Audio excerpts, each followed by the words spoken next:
இனி வரும் செய்திகளை சூப்பர் ஃபாஸ்ட் செய்தி தொகுப்பில் பார்க்கலாம். தஞ்சாவூர் மாவட்டம் ஆடுதுறை சூரியனார் கோயிலில் பசுமை தாயக அமைப்பின் தலைவர் சௌமியா அன்புமணி சுவாமி தரிசனம் செய்தார். கோயில் நிர்வாகம் சார்பில் அவருக்கு பிரசாதம் வழங்கி மரியாதை செலுத்தப்பட்டது. முன்னதாக அவரை வரவேற்ற பாமக மாவட்ட செயலாளர் மாக ஸ்டாலின் வரும் 23ஆம் தேதி கும்பகோணம் வன்னியர் சங்கம் சார்பில் நடைபெறும் சமய நல்லிணக்க மாநாட்டுக்கான அழைப்புதலை வழங்கினார்.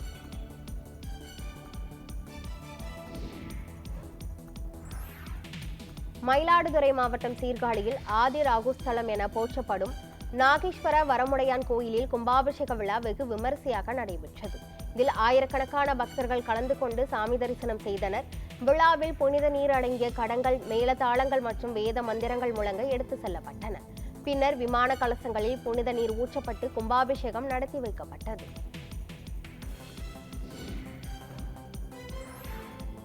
கன்னியாகுமரி மாவட்டம் பூதப்பாண்டி பகுதியில் உள்ள பூதலிங்க சுவாமி அம்பாள் கோயிலில் தேரோட்டம் வெகு சிறப்பாக நடைபெற்றது.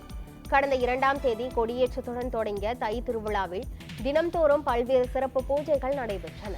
தொடர்ந்து திருவிழாவின் முக்கிய நிகழ்வான தேர் திருவிழா சிறப்பாக நடைபெற்றது. இதில் திரளான பக்தர்கள் கலந்து கொண்டு தேரை வடம் பிடித்து இழுத்து சாமி தரிசனம் செய்தனர்.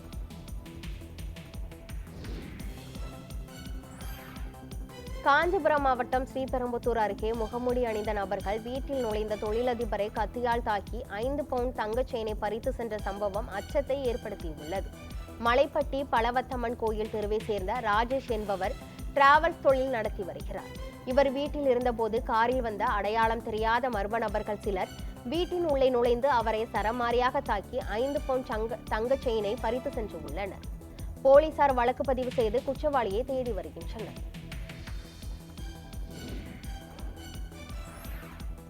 திருவாரூர் மாவட்டம் திருத்துறைப்பூண்டி அருகே உள்ள பெரியநாயக்கி அம்பாள் உடனூரே பிரம்மபுரீஸ்வரர் கோயிலில் கும்பாபிஷேக விழா வெகு விமரிசையாக நடைபெற்றது. யாகசாலை பூஜைகள் முடிந்ததை தொடர்ந்து மேளதாளங்கள் முழங்க கடம் புறப்பாடு நடைபெற்றது. தொடர்ந்து வேத மந்திரங்கள் முழங்க நடைபெற்ற கும்பாபிஷேக விழாவில் திரளான பக்தர்கள் கலந்து கொண்டு வழிபட்டனர். திருவள்ளூர் மாவட்டம் ஆரணி அருகே உள்ள கோசவன்பேட்டை கிராமத்தில் அமைந்துள்ள வெங்கடேச பெருமாள் கோயிலில் கும்பாபிஷேக விழா வெகு சிறப்பாக நடைபெற்றது. அப்போது பக்தர்களின் மீது கும்பாபிஷேக கலச நீர் தெளிக்கப்பட்டது. கும்பாபிஷேக விழாவில் ஆரணி, பெரியபாளையம் பகுதிகளைச் சேர்ந்த ஏராளமான பொதுமக்கள் கலந்து கொண்டு சாமி தரிசனம் செய்தனர்.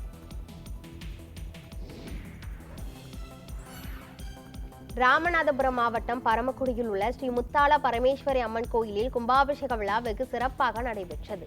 சிவாச்சாரியார்கள் வேத மந்திரங்கள் முழங்க ராஜகோபுர கும்பங்களில் புனித நீரை ஊற்றி கும்பாபிஷேகத்தை நடத்தி வைத்தனர். அப்போது பக்தர்கள் மீது ஸ்ப்ரேயர் மூலம் புனித நீர் தெளிக்கப்பட்டது. தொடர்ந்து அம்மனுக்கு சிறப்பு அலங்காரம் செய்யப்பட்ட அபிஷேகம் நடைபெற்றது.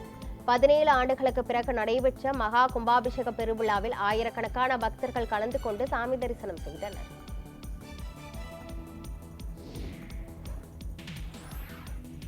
திருப்பத்தூர் மாவட்டம் நாற்றம்பள்ளியின் அக்ரஹாரம், புதுப்பேட்டை, வேட்டம்பட்டு, பங்களாமேடு உள்ளிட்ட பகுதிகளில் காவல்துறை உடந்தையுடன் பனைமரத்திலிருந்து கள்ளு இறக்கி போதைப் பவுடர் கலந்து விற்பனை செய்யப்படுவதாக அந்த பகுதி மக்கள் குற்றம் சாட்டியுள்ளனர். உயிருக்கு ஆபத்து ஏற்படும் இந்த போதைக் கள்ளு விற்பனையை தடுத்து நிறுத்த போலீசார் நடவடிக்கை எடுக்க வேண்டும் என அவர்கள் கோரிக்கை விடுத்துள்ளனர். திருவள்ளூர் மாவட்டம் திருத்தணி முருகன் கோயில் அடிவாரத்தில் போக்குவரத்து நெரிசல் ஏற்படும் நிலையில் கோயில் நிர்வாகம் போதிய முன்னேற்பாடுகள் செய்யவில்லை என பக்தர்கள் குற்றம் சாட்டியுள்ளனர். முருகன் கோயிலில் 45க்கும் மேற்பட்ட திருமணம் நடைபெற்ற நிலையில் கோயில் நிர்வாகம் சார்பில் முன்னேற்பாடுகள் எதுவும் செய்யப்படவில்லை என பக்தர்கள் தெரிவித்தனர்.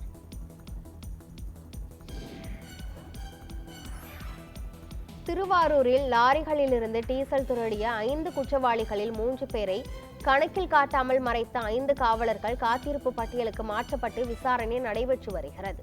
காவல் உதவி ஆய்வாளர் 5 பேர் குற்றவாளிகளிடம் பணம் பெற்றுக்கொண்டு கணக்கில் காட்டாதது தொடர்பாக டிஐஜி ஜியாவுல் ஹக் உத்தரவின் பேரில் போலீசார் விசாரணை மேற்கொண்டு வருகின்றனர்.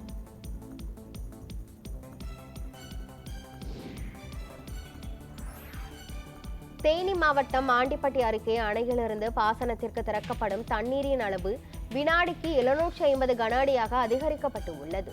மதுரை, திண்டுக்கல், சிவகங்கை ஆகிய மாவட்டங்கள் பயன்பெறும் வகையில் தண்ணீர் திறக்கப்பட்டு உள்ளது. தண்ணீரை சிக்கனமாக விவசாயிகள் பயன்படுத்த வேண்டும் என பொதுப்பணித்துறையினர் தெரிவித்துள்ளனர்.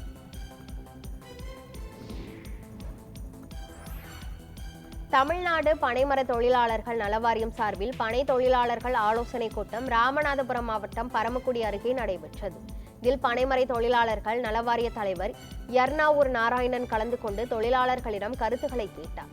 கூட்டத்தில் தமிழ்நாடு பனைமர தொழிலாளர்கள் நலவாரிய உறுப்பினர் அட்டை வைத்திருப்பவர்கள் லைசென்ஸ் இல்லாமல் பனைமரம் ஏற தமிழக அரசு அனுமதி வழங்க வேண்டும் என்றும், இல்லை என்றால் ராமநாதபுரம் மாவட்டத்தில் உள்ள 10,000 பனைமர தொழிலாளர்களுக்கு அரசு வேலை வழங்க வேண்டும் என்றும் வலியுறுத்தப்பட்டது. தென்காசி மாவட்டம் ஆலங்குளம் அருகே பழமை வாய்ந்த சுப்பிரமணிய சுவாமி கோயிலில் தைப்பூச திருநாள் திருவிளக்கு பூஜை வெகு விமரிசையாக நடைபெற்றது. இதில் ஏராளமான பெண்கள் கலந்து கொண்டு பக்தி பாடல்கள் பாடி திருவிளக்கு பூஜை செய்து முருகப்பெருமானை வழிபாடு செய்தனர்.